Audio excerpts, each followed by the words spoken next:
show. You, however, lost the bet.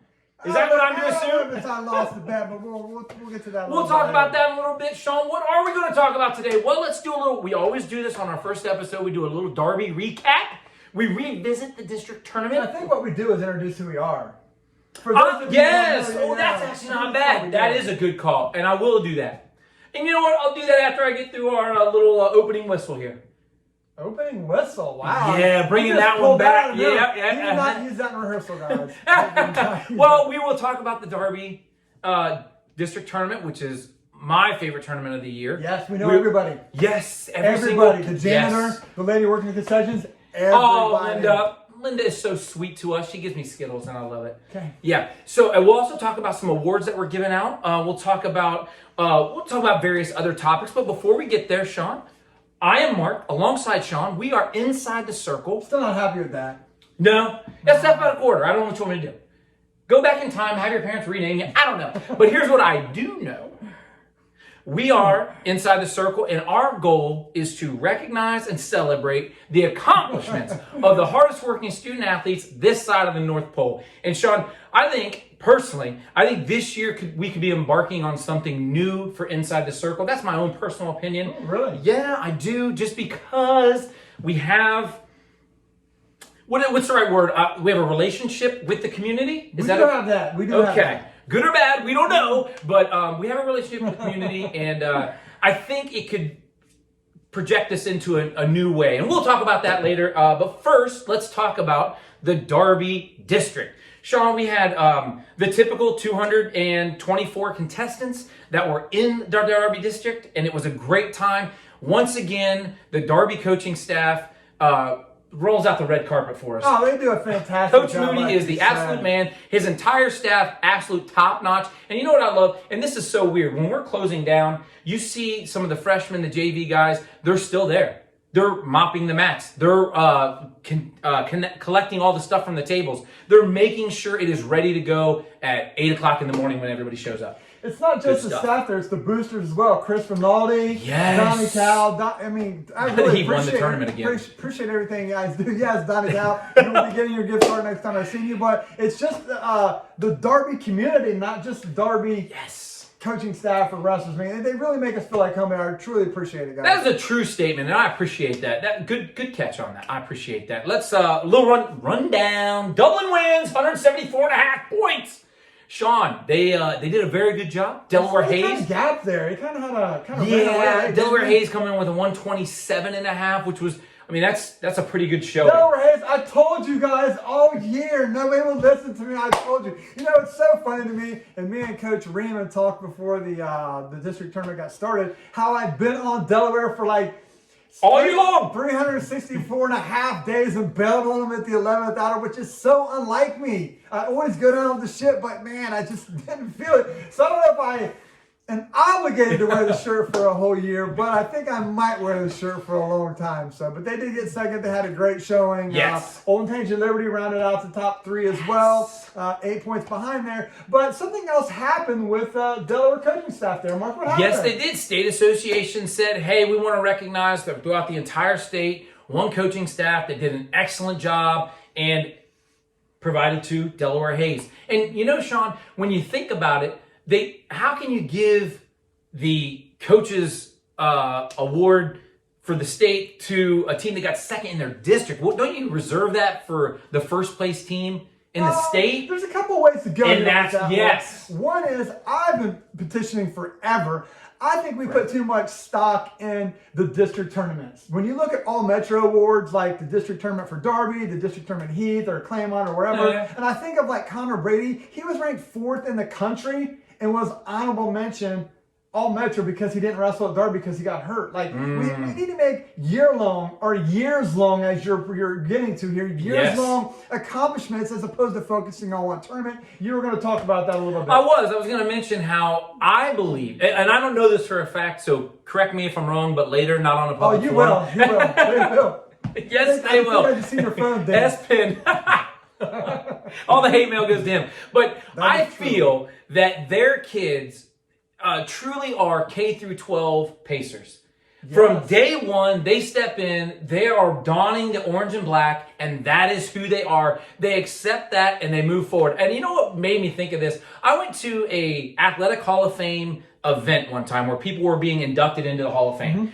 And one guy stood up, he was a linebacker back in the late 80s, and he said, you know what we need more of?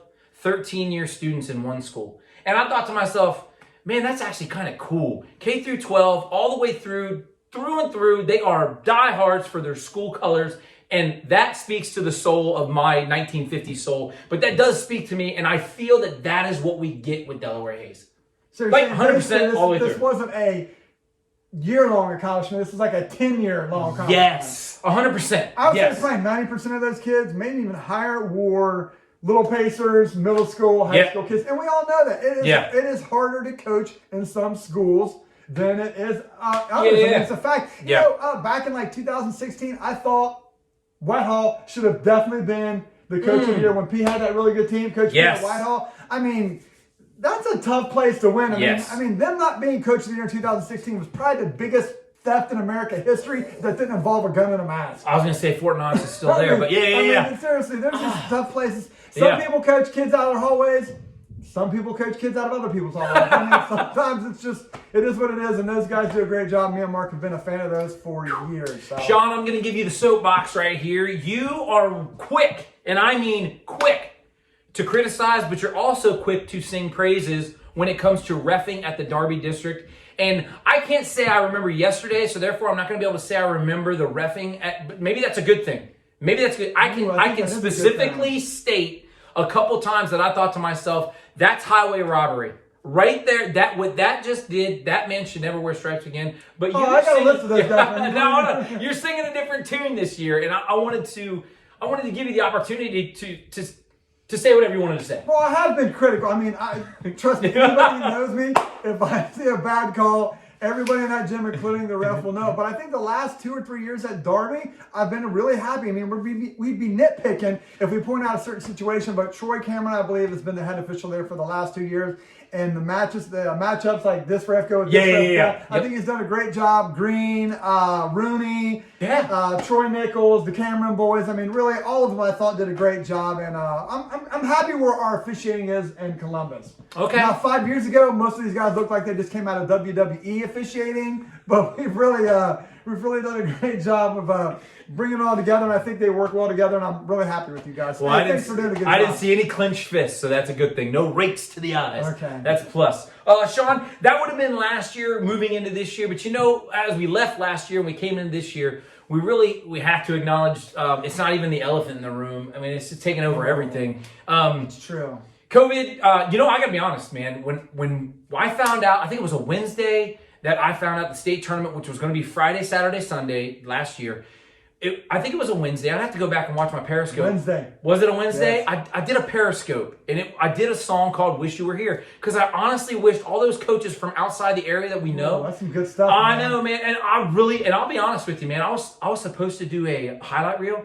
I didn't have it in me. I felt not that I reached levels of depression that I have before, but I know this. I have reached levels of depression, and I wasn't there, but I knew where I was going. And if I didn't put a stop to it, I may have gone to the wrong places. I really felt bad for the kids, for the coaches, for the parents, even for the whole, just the community as a whole. Fans too, but everybody. The community as a whole, we missed out on something. And I hope with everything, every ounce of my being that we do not miss out on that again. I don't care what it looks like. I really don't. I don't care if we were still one match. I don't care if we were still one match a day in a hospital facility. I don't care. I want a state tournament this year. So that was the end of last year, and it actually carried through the summer, and we're actually seeing the effects of it right now as we're taping this. Sean, when we talk about the 2020-2021 season, tournaments are basically gone. Tournaments are basically gone. Brecksville. Dual meet tournaments that were going to happen. Medina, yes, I was going there. Yes. Every tournament, some of the big tournaments here. I mean, you're right. The Sloga, I know that's always been a fairly years. You know, Mark, going back to the Darby, the local tournaments though too.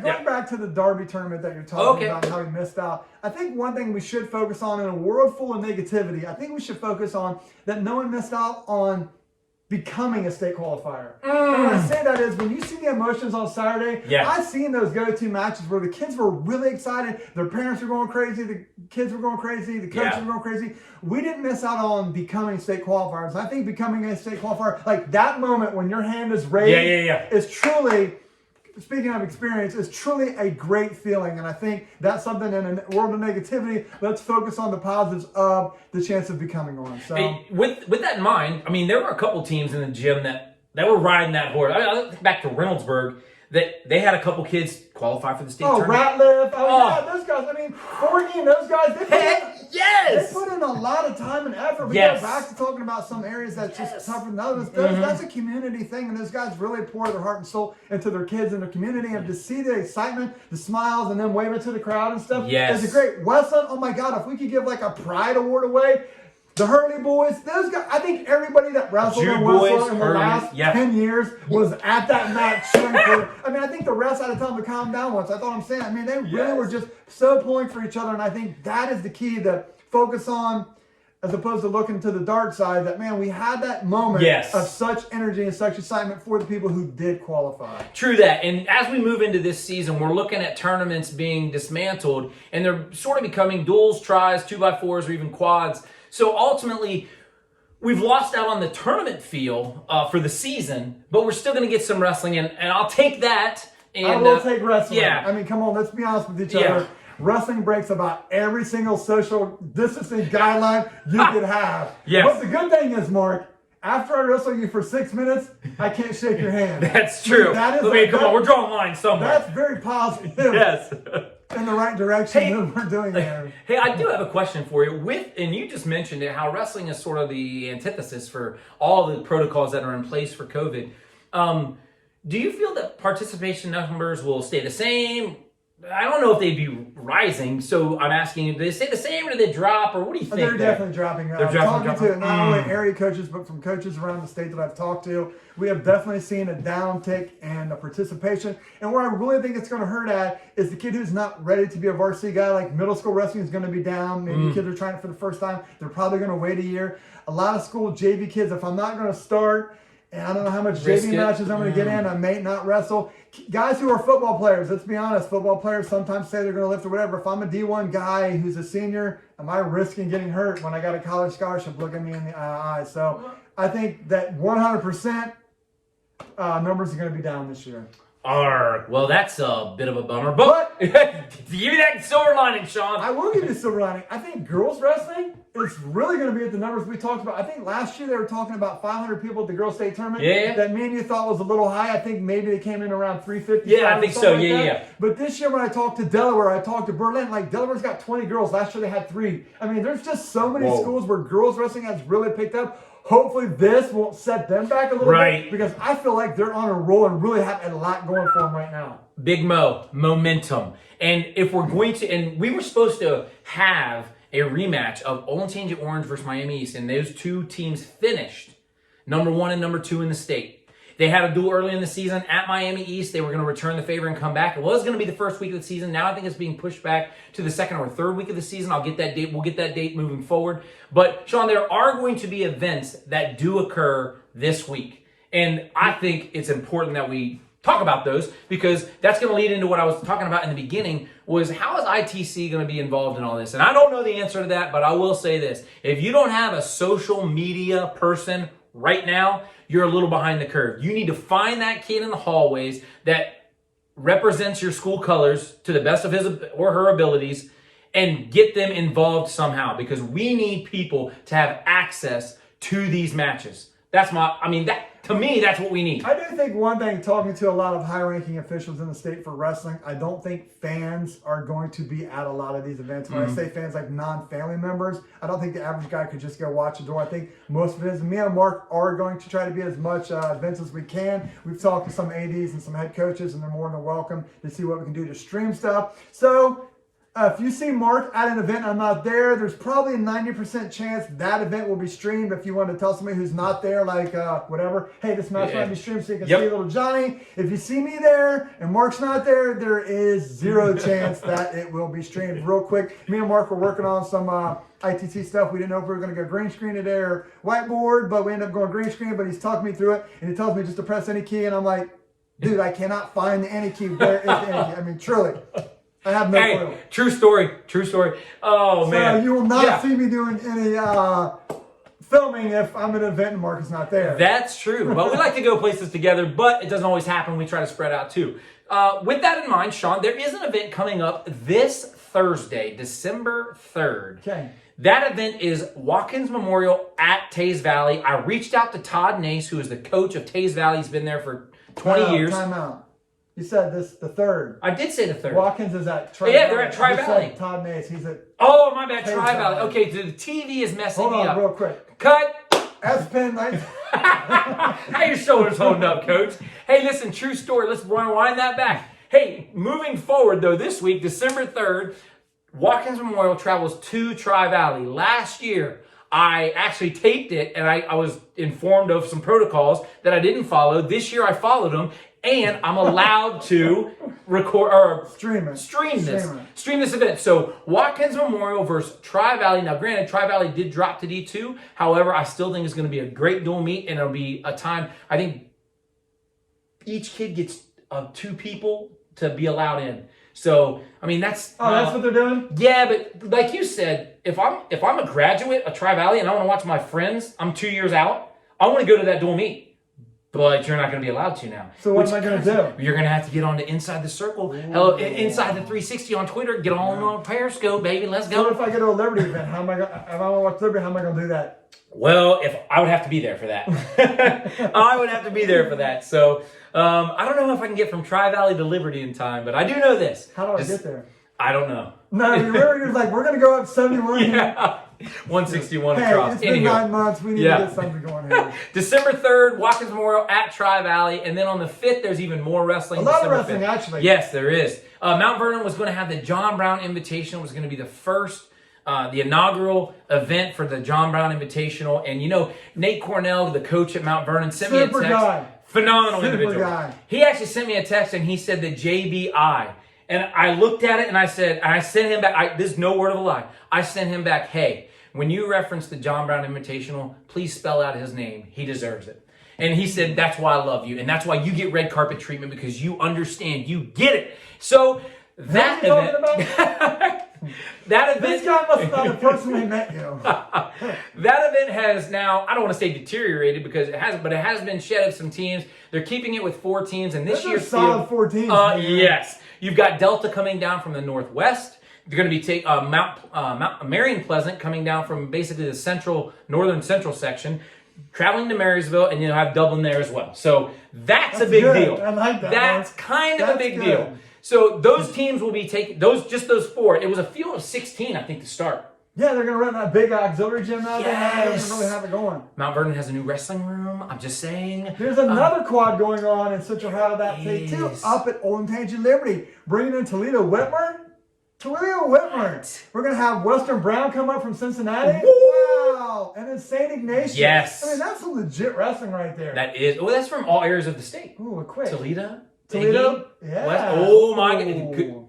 Mark Marinelli. He's something else, I tell you. You know, he is something else. Another event that's happening, Licking Heights is traveling due west, heading to Jonathan Alder, which, I don't know if you're paying attention, I believe Jonathan Alder will end up being a top 3 team in the area. Ooh, really? Very well top coached. Top 3? They got good numbers. You write that down. I am writing it down. I'm telling you, hey, if there's one thing I know, it's how to blow something up. And there you go. Another event that's occurring, Watkins Memorial is traveling down to Taze Valley. Wires hey, crossed. there's going to be some good matches there. I know for a fact there are. You're going to hear first.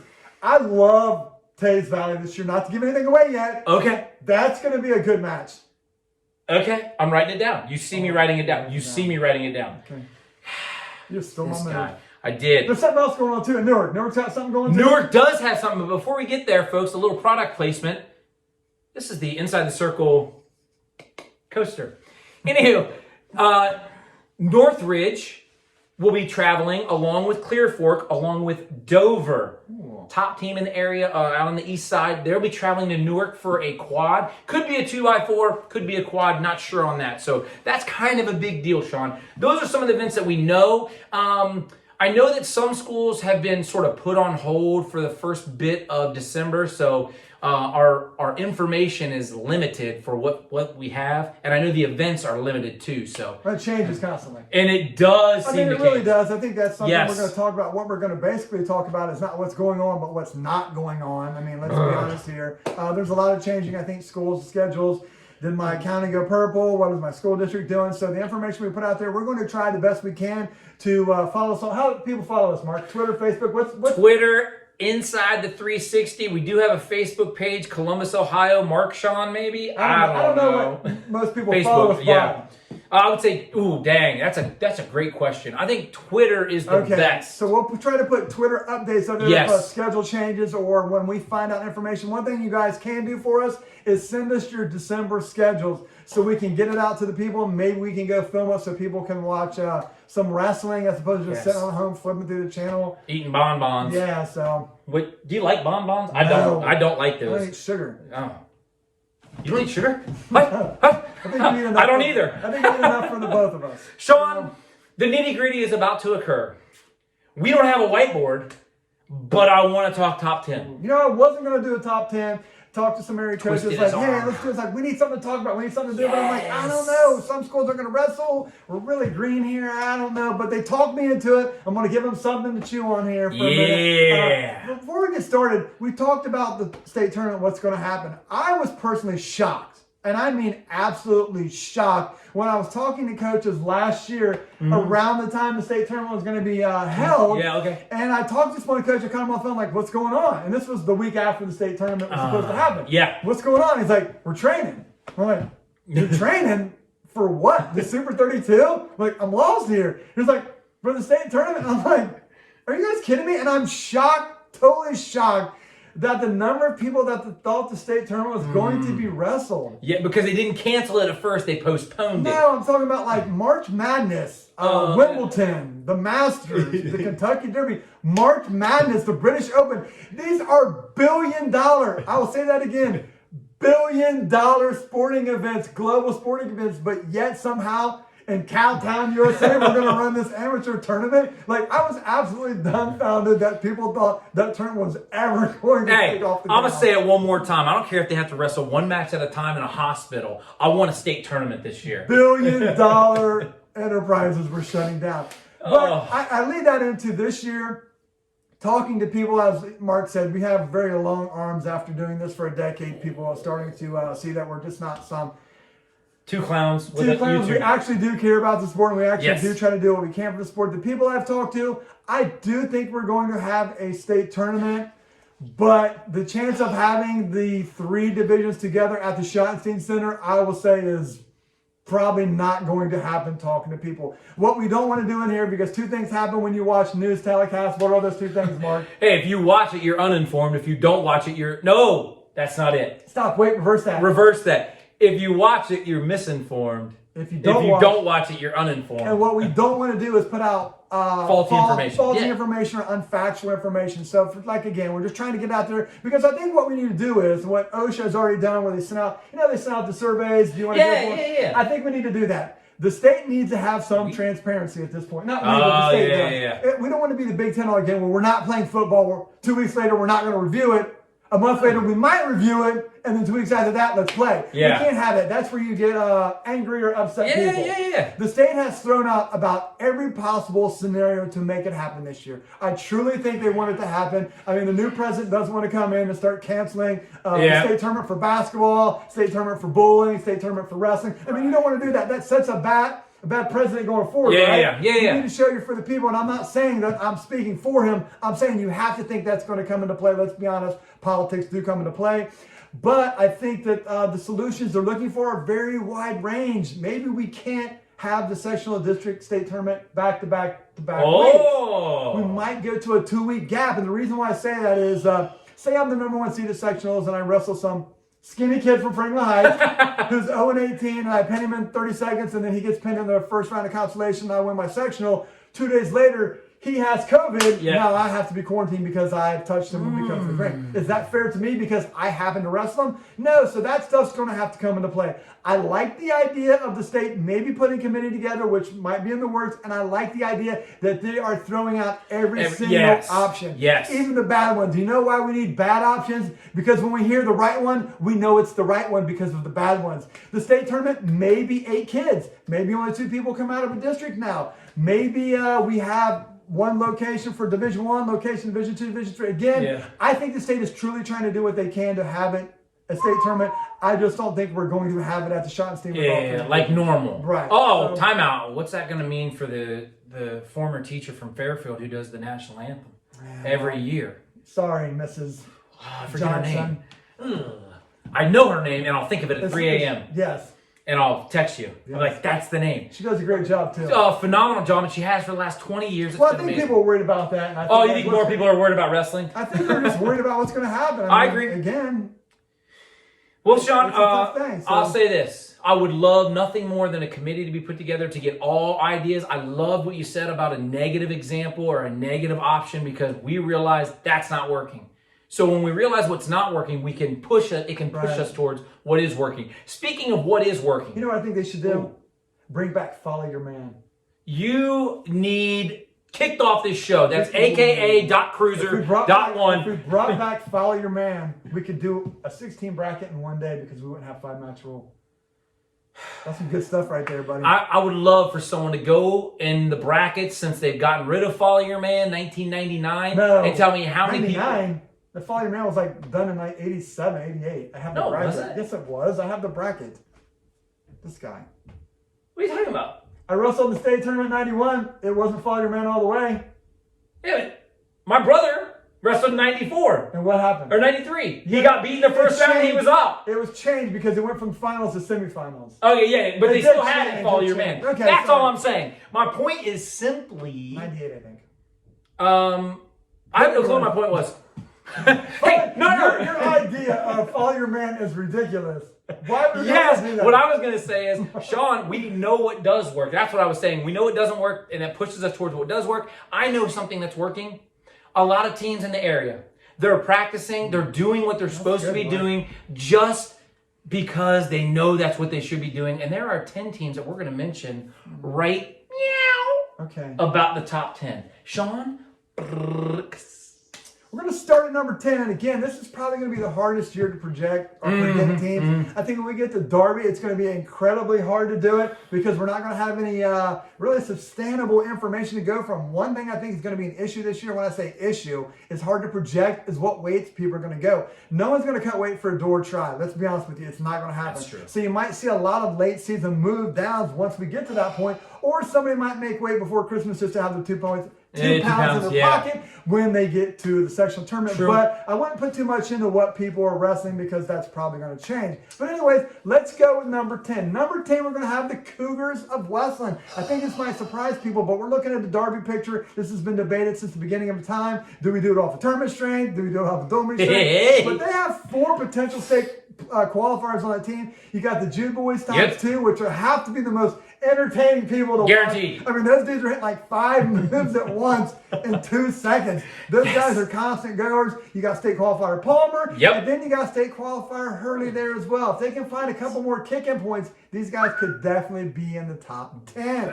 Number 9, we're going the Golden Bears of Upper Arlington. And this goes back to what I think is a competitive or uncompetitive advantage. Talking to Coach Stout, Upper Arlington is basically not going to be wrestling at all in the month of December. The schools decided to shut down most sports, and I think that's just a disadvantage to them. We'll talk about some other ones. So I think talking to him, maybe they might make a late December debut if they can find a door try, but basically we're going to look for them in January. But I talked to him. He likes the way the kids are working. They have everybody back that should be. We got our boy Frankie Mulligan there. They got a freshman coming in at 106, not 120, that they really like. You know, you add in former state qualifier Jay Thomas. You add in Orlando, Bagley up the big weights. Our guy Riff at heavyweight. Come on, man. Who can't rip for that guy? Some other guys. So they're feeling really good about what they got. They're just hoping to get on the mat sometime soon. Just to be clear, they're not allowed to practice in their high school facility.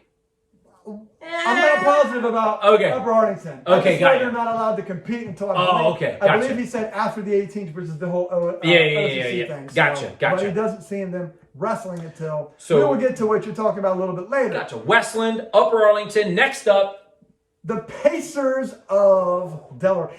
Starting low to work high. I got even if they're even not a top 50 team, I feel like I just have to put them in there now.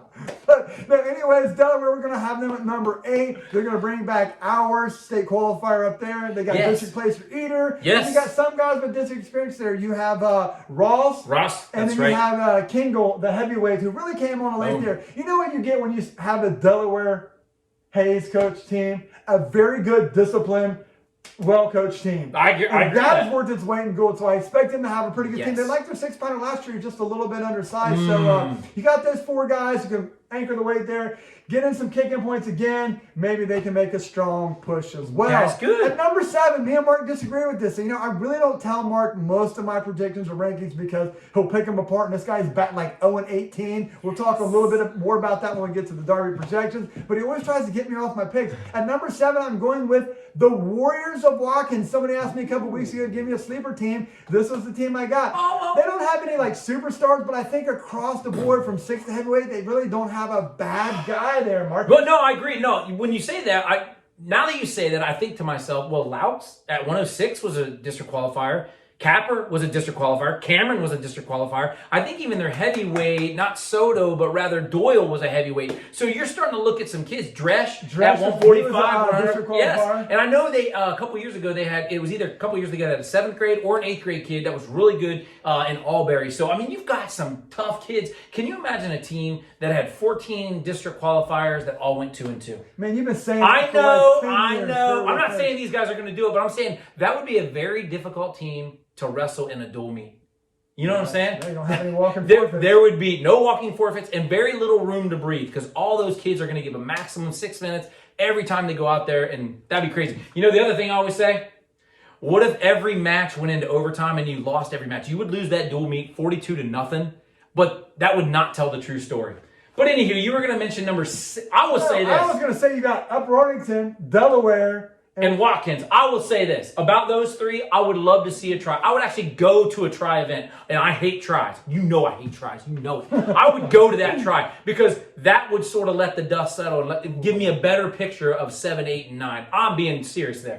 I will say that. Well, we're going to see. I think now we're starting to get little separations of teams. I think we're in tiers here. I think the next top 6 teams are not going to lose to anybody except the top 6 teams. I think we have a little bit of gap here. But at number 6, we're going to have the Vikings of Taze Valley there. Wow, I really like this team. I talked a little bit about them late in the season about how they're going to be a top 10 team, maybe even higher than that. They got a lot of state power coming back. They got Havens, they got Graham, they got the transfer from Taze Valley to Taze Valley, and McDaniels. You add in district placers Wilson and Thruston and heavyweight. Yes. Then if you can get some kick-in points from guys like Weiss and Walls, I mean, they're right there, man. You give these guys a good bracketing and maybe a hot weekend, they might be fighting for the second place trophy there. I don't know if they have enough power to get the top trophy, but God, these guys can really make a lot of people nervous trying to grab that trophy late on Saturday. Interesting point and you're talking about the Darby district. I'm talking about this Saturday.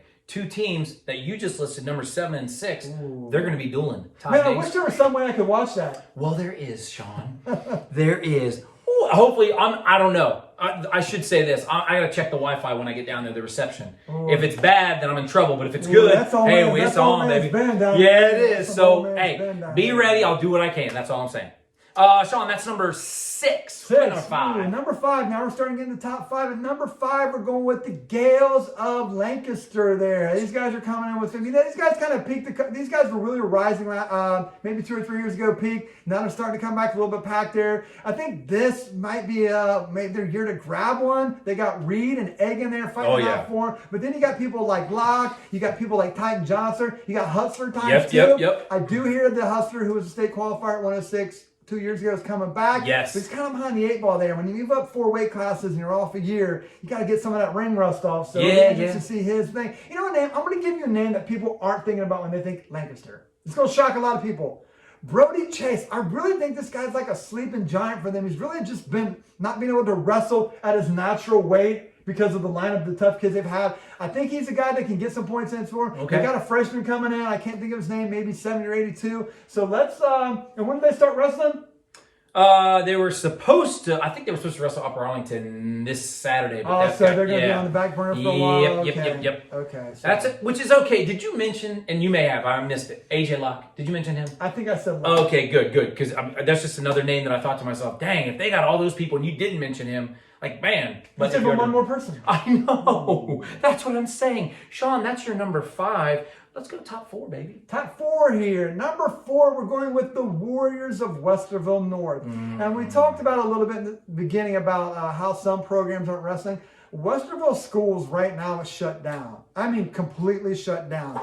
So they're not practicing. They're not doing anything. I think that is a unfair or disadvantage or advantage to them and other teams in the district. When you have some schools wrestling and practicing for a month before you can get on the mat, I think that's just a disadvantage to them. Not to put blame on anyone and say anyone's doing anything wrong. I just think that is behind the 8 ball here. It's a government conspiracy. It's just something like that. Yeah, I mean, you're touching on it, Mark. If you think COVID is the worst thing since the Spanish flu back in 1918, or you think it's a political hoax, I'm not disagreeing or agreeing with you anyway. We're just trying to be factual here. So no problem. But West Vermont has a really good team coming in here. They got returning state qualifiers and Albertini, Gooden, and Candino. Yes. Then you bring over Butcher, who is a state qualifier, and then you add in guys like who they got there? Brock Iyer. Yes. You got Reed. Sorry. You got White, who was a sectional champion at 26 last year. I mean, these guys could really good. Hopefully they can get back on the mat soon. I don't expect seeing them until, again, the latest, maybe the last week of December, but probably more of a January debut for them. So it's going to be a month before we really know what's going on with Western North. That's now 2 or 3 teams that you've mentioned probably not getting in before December 18th. Interesting note, you also mentioned how the state tournament currently is a week after the district tournament, which is a week after sectional. If they spread those out, something's going to have to get into early February, a 4-week season for those teams. It could even be a late last week of January. Holy smokes. But again, these guys are getting 30 days at top. I know. If the state does go with that. I want a state tournament. I want Darby. Continue. 3, top 3. Number top 3 here. I was kind of puzzling these guys. 2 and 3, I kept flip-flopping the whole time. I never thought what you were doing over there flipping coins. Never thought I'd go with who I have in number 2. But let's go with number 2 because I think that's the one that people are kind of thinking. And number 2, I'm going with the Patriots of Olentangy Liberty. And as we talked about the number 4 team, when we get to the number 3 team, the number 3 team will be our 4th team that won't debut till January. And I think that might have been leading to me like, these guys are going to have a head start on them. I think that's going to be hard to overcome. Gotcha. But before we jump too far ahead, we're going with the Patriots at number 2 here. I mean, these guys have some firepower here. We're going to have Giuliano and Russo probably leading the way, maybe district favorites when you look at it now. But you add in state qualifier Ford, you add in former state qualifier Fitz there, 160, 170. Little Roselli.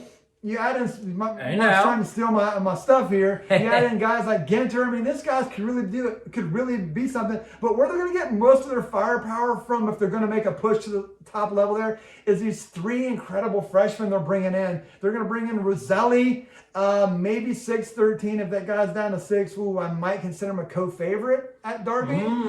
Fitz will probably be somewhere, I guess, at 38-45. Could be a Darby podium, maybe even get out kind of guy. And then they got Dietrichs at 120. That's a really high on 120. There's your weight. Yeah, I know. At 120. So I think I'm excited to see these guys. We talked about them opening up the season with all those incredible tries and duels against St. Ignatius, Western Brown, Wadsworth, Iggy, John Olin. I mean, it's just nonstop. So we're going to find out where they're at really quick.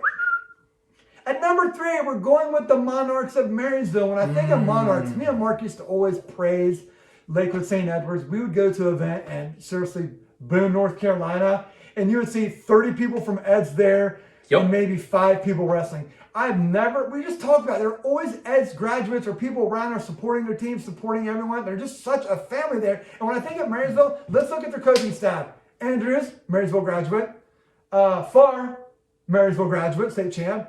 Wimmer, Marysville graduate state champ. And that is why Marysville does it. I hate when people say homegrown in the district. It drives me crazy. But if there's ever a homegrown team, I was about to say that Marysville, man. These guys do it. They should be the only people ever saying homegrown. Oh, Delaware Hayes too. I mean, come on. I mean, Okay, I gotcha. saying like they're a perennial top 10 for No, 20 you're right. years. You're right. I give him a little pass on the Hayden Lee. I mean, Yeah. he was. His dad was. I know, Okay, he was a yeah. legitimate transfer, but these guys really do a great job of building wrestling in the community. Yes. I mean, when you have people that are familiar with the kind of kid from the community, Mark talked about 13-year kids at the schools. I mean, that's all they do. The staff does a great job. I really like those guys, and they really promote. I mean, ask Marion Harding guys. They'll tell you how much I like Marysville does. You know, real quick, this was so funny to me.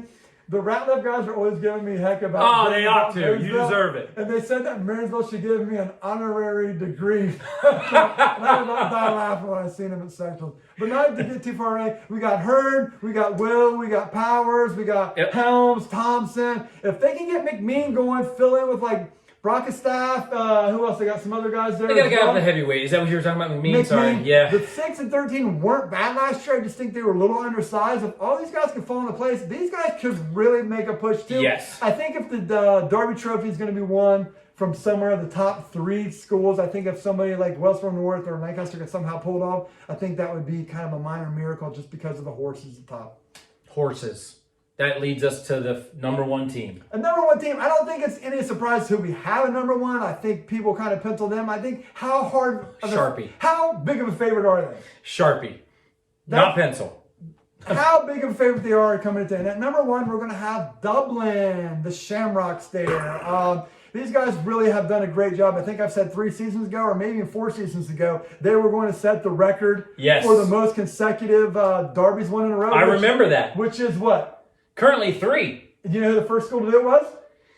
Yes. I think you do because you talked Reynoldsburg, 2008, 2009, 2010, maybe it's 7, 8, 9. How many teams have done it? Marysville and Old Saints of Liberty. Oh, look at you. This guy's on fire. Well, then put it this way. They're going for the 3rd this year, which would tie the record. If they don't get beat this year, they're going to make the record because no one's beating them next year. They are basically graduating 2 kids on that team from a phenomenal team. They're going to be bringing more kids. So, but let's talk about some of those kids, Mark. I would say you don't start talking Dublin wrestling until you start Shoemate. Period. Shoemate's the guy there, he anchors it. But then you add in like Ballman, you add in Ayub, you add in Broski. I mean, one thing these guys do, man, these dudes kill it on the waiver wire. I mean, kill it. They will kill it on the waiver wire. This year they're bringing in Gartrell from Hilliard Davidson. True. I mean, you got Ucker. I mean, that's a lot of people. Yes. We talked about this trio of freshmen that Old Tangent Liberty's got. Maybe Dublin's bringing in even a better trio of freshmen. You got Omar Ayub, the younger brother at 113, who's a superstar. You got Ethan Burton, who may even be better than that coming in. Maybe 26 or 32, I'm not sure. I know they tell me he's growing. And then you got the younger Ballman, hopefully get down to 6. This is a team that I think when I thought originally maybe coming in as like a rock solid. Mark said here, we got to write that down in Sharpie. But I don't know now. COVID kind of has really bitten a lot of teams where kids might not decide to wrestle. I don't think Dublin's going to be immune to that. But they kind of got jammed up there in a little bit. They got to get Bird, AU, and maybe Ballman separated. They got to get the younger Ballman down to 6. So they got a lot of things to work through as well. This hesitation is a false positive. That's what I think. That's what you think it is. If any team could put Darby away on Friday night, it's this team. But I think somebody's going to have to jump up and have the tournament of their life to beat them. But I'm not 101. I got you. I hear you. Anything's possible. I hope you got that. Sean, we've given the recap. You know what's crazy about that? Is he never won one tournament all year. I know. Not one tournament. I know. Not like the Barnesville Invitational, not like the Grove. He won some dual meets. He wouldn't have won the Southside Shootout tournament except the state tournament against like one of the greatest kids of that era. That's what's crazy. Was it 2 times? No. Since I don't. Yeah. That's crazy. Yeah. Sean, we recapped Darby. We talked about the awards to Delaware Hayes. We talked about the reffing at Darby District. We talked about COVID, not only last season, but moving into this season. We talked about the events coming up. We talked about top 10. Top Sean, 10. anything else? No, I don't think so. I don't think we're going to have any more probably ITC shows in set this year. If you see us, we'll probably be on location. We kind of did that last year. Like after dual meet or before dual meet, we would talk to some coaches or talk to kids afterwards, get a feel. And then at that point, we would talk about what's coming up or what has happened during the week. So I really like that idea. So we probably only be on location for the rest of December, and then going January, maybe when we get a schedule set, maybe OSHA says what we're going to do going forward, we can get more of a every 2 weeks or every week show from the base. And if you're sitting there thinking, man, hey, I'm listening to these guys talk, it actually wouldn't be that bad of an idea to get them to come and stream our event. Hey, I don't have a problem with that, but you got to know that not only do I have a kid wrestling, I've got a team I work with. Not only do I have that, I also have Inside the Circle. Not only do I have that, I've got OCC asking. We've got CCL asking. The athletic director for Mount Vernon actually called us and asked. Yeah, we're spread a little thin. But however, having it on the plate is definitely cool, because if your dual meet starts at 10 in the morning on Saturday and there's another one that's taking place at 1 and then another one at night at 5, it's possible we could hit all 3. So all I'm saying is if you give us the information, we'll have options. That's all I'm saying. Sean? I'm saying if you provide wrestling, then you have more opportunity to see wrestling. That's all I'm saying. Right? That's all I'm saying. In the meantime, get out and watch some wrestling. Stay in and watch some wrestling. Wash your hands. Be good people. Anything else? Nope. And now you are inside the circle.